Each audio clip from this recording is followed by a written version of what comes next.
Et ben voilà, t'es quand même mis au grand air. Hein. Et tu vas pas lui mettre une couverture aussi? T'as peur de quoi? Qu'elle te mette une mauvaise note sur Airbnb? Bah, tu te soucies pas de la santé des animaux, toi? Mais ils vont très bien, les animaux. Crois-moi, entasser 500 vaches dans un hangar, c'est pas ça qui vont les empêcher de se gaver, de faire caca partout. Et t'es sûr que c'est bon pour la santé de tout le monde, ça? Et de quoi t'as peur? Qu'elles ouvrent la porte pour se venger? Ben... peut-être, hein? Et s'il avait raison? Et si la bio, ça changeait rien?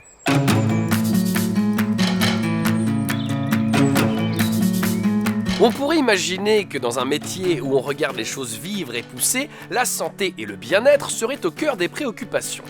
Sauf que c'est pas le cas. Et bien souvent, les animaux, les plantes et même les agriculteurs sont considérés comme des matières premières. Écoutez, moi je pense que vous avez une vision déformée des choses, et je dois vous avouer que ça me fait un petit peu de peine. Parce que moi, finalement, je suis là pour construire un pont entre l'agriculteur, un métier pas facile, et le consommateur, qu'on adore. Mais parfois on n'a pas le choix. Si on veut faire ce pont, et marger un petit peu quand même, bon, eh bien, il faut rogner sur le prix des matières premières, exploiter, c'est un bien grand mot, mais un peu quand même, les ouvriers, et puis voilà, installer, comme vous le savez, des stations de péage un petit peu partout pour se gaver sur la gueule de nos clients. Mais c'est pas le propos. Mais croyez-moi, vous préférez ce système.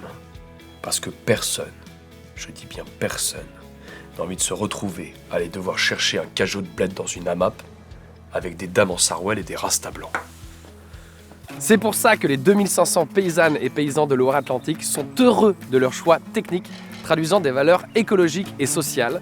Et ça commence par le bien-être des animaux. Ça va toi? Donc là, on est sur une très belle surface, bon, idéal pour coucouner, gambader.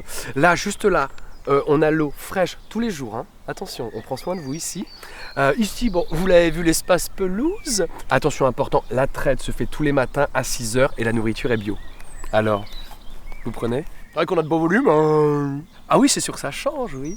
Qu'est-ce qu'il en dit? Ah, je pense que je vais le prendre. Pour la caution. Une traite ou deux, je m'en rappelle plus. Les agriculteurs bio de Loire-Atlantique sont attachés à leur relation avec leurs animaux et le stress des paysans diminue aussi. D'ailleurs, en règle générale, la bio est meilleure pour leur santé. Comme ils ne sont pas exposés aux pesticides, les risques de maladies de Parkinson et de cancer diminuent. Et comme en bio, on n'utilise pas de pesticides et moins de machines, mais que la quantité de travail ne diminue pas, ces exploitations forment et embauchent jusqu'à 2 fois plus de personnes. Du coup, les paysans sont moins isolés et leur morale est meilleure. Pas vrai? Ouais! Et enfin, la bio, elle est aussi bonne pour votre santé, à vous, les consommateurs. De toute façon, moi, la bio, j'y crois pas. Sauf qu'il ne s'agit pas d'y croire ou pas. L'agriculture biologique est le mode de production le plus contrôlé de France. Moins d'antibiotiques dans la viande, moins de pesticides chimiques dans l'eau, l'air, les sols, moins d'additifs dans les produits transformés et plus de vitamines et autres nutriments. Bref, des animaux mieux traités, des agriculteurs heureux et des consommateurs en bonne santé. Le moins qu'on puisse dire, c'est qu'avec la bio, la Loire-Atlantique gagne!